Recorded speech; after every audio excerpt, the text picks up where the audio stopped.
Fala galerinha do YouTube. E aí galera, então eu estou trazendo para vocês esse meu segundo vídeo ensinando como fazer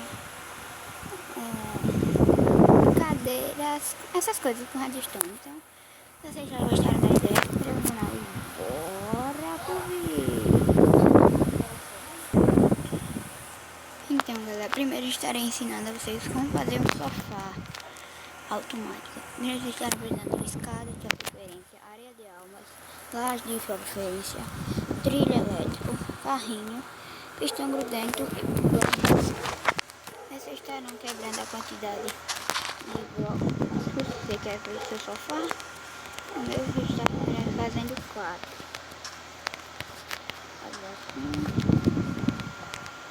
Assim. Pronto.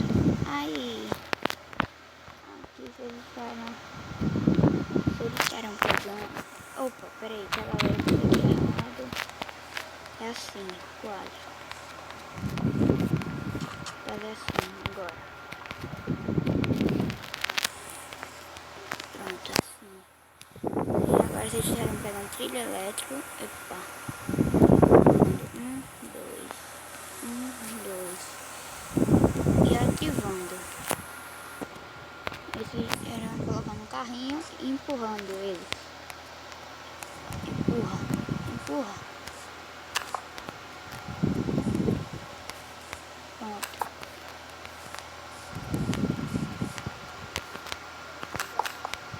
E agora aqui também. 1, 2, 1, 2. Colocar assim no meio para ativar os dois. E está quebrando. Então estaremos pegando a laje, colocando 1, 2, 3, 4. Agora os pistões. Então galera, vocês estarão colocando os pistões todos assim. E atrás dos pistões estarão colocando um bloco de redstone para ativar. Agora vocês estarão pegando placa. Se vocês quiserem enfeitar, eu coloquei aqui, mas foi sem querer, tá? Pode estar colocando assim, assim, por trás também, se vocês quiserem, assim. Então galera, esse foi o vídeo. Se vocês gostaram, se inscreva no canal, deixe seu like. Falou, aqui é Carlos Play. Falou galera.